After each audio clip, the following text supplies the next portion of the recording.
आज बनाएंगे हम कीमा पराठा। काफ़ी ज़्यादा टेस्टी बनता है ये। मैंने ये मटन कीमा से बनाया है, आप भी ज़रूर ट्राई कीजिएगा। तो इसमें हमें थोड़ा सा ही मटन का कीमा लेना है, इस्तेमाल होगा वो इसमें। साथ में केसी का गोल्ड चक्की फ्रेश आटा मैंने लिया है। केसी काफ़ी टाइम से कश्मीर के लोग इस्तेमाल करते हैं और बहुत अच्छी क्वालिटी का आटा है ये। इससे जो रोटी बनती है सॉफ्ट भी है। ये चक्की वाला आटा है, चक्की फ्रेश आटा इनका गोल्ड वाला, काफ़ी अच्छी क्वालिटी का है। तो मैंने इसमें 3 मेजरिंग कप लिए हैं। आप अपने मुताबिक कम ज़्यादा ले सकते हैं जितना आपको आटा बनाना है। अब हमें आटे को नीड करना है, अच्छे से प्रॉपर डो बनाना है। बहुत ज़्यादा पतला डो नहीं रखिएगा, मीडियम रखिएगा, क्योंकि जो फिर पराठा है वरना वो कट जाएगा। अब हमने आटा बना के रखा है और कीमा को हम फ्राई करेंगे तेल पे। तेल जब गर्म होगा तो कीमा को तब तक फ्राई कीजिएगा जब तक इसका कच्चापन चला जाए। फिर हम इसमें डाल देंगे थोड़ा सा गार्लिक। उसके साथ में हम पहले फिर से फ्राई करेंगे क्योंकि ये पूरा ड्राई बन जाना चाहिए। हल्का सा पानी हम ऐड करेंगे, फिर डालेंगे स्पाइसेस। लाल मिर्च आधी चम्मच, क्योंकि कम क्वांटिटी में कीमा लिया है, अकॉर्डिंगली मसाले डालेंगे। हल्दी भी आधी चम्मच ही डालेंगे।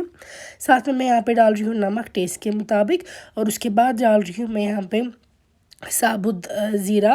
तो इसमें मैं ज़ीरा और अजवाइन ऐड कर रही हूँ। अजवाइन को कश्मीरी में जाविन कहते हैं। बस यही बेसिक स्पाइसेस के साथ कीमा को फ्राई करेंगे जब तक जो हमने पानी ऐड किया है वो पूरा एब्जॉर्ब हो जाए। फिर गैस बंद करके आप इसमें एक प्याज डाल दीजिएगा। प्याज बहुत बारीकी के साथ चॉप करना है, लेकिन तब गैस बंद रखना है। फिर डालेंगे हम इसमें फ्रेश कोरिएंडर।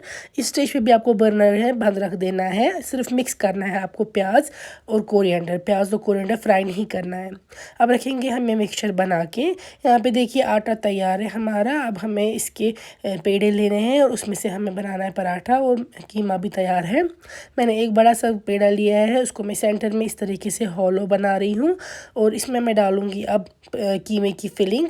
तो फिलिंग आप बहुत ज़्यादा नहीं डालिएगा वरना जो पराठा है वो कट जाएगा, बट हाँ कम भी नहीं डालना है क्योंकि जो पेड़ा लिया है वो थोड़ा बड़ा है, इसीलिए आप 1-2 चम्मच अपने अकॉर्डिंग एडजस्ट कर सकते हैं।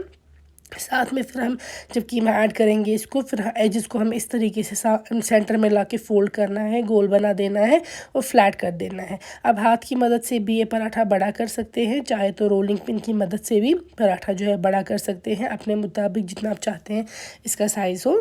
अब हम तवा रखेंगे गैस पे। जब वो गर्म हो जाएगा तो हम पराठा इस पर डाल देंगे। इसको पहले हमें सेकना है दोनों तरफ से।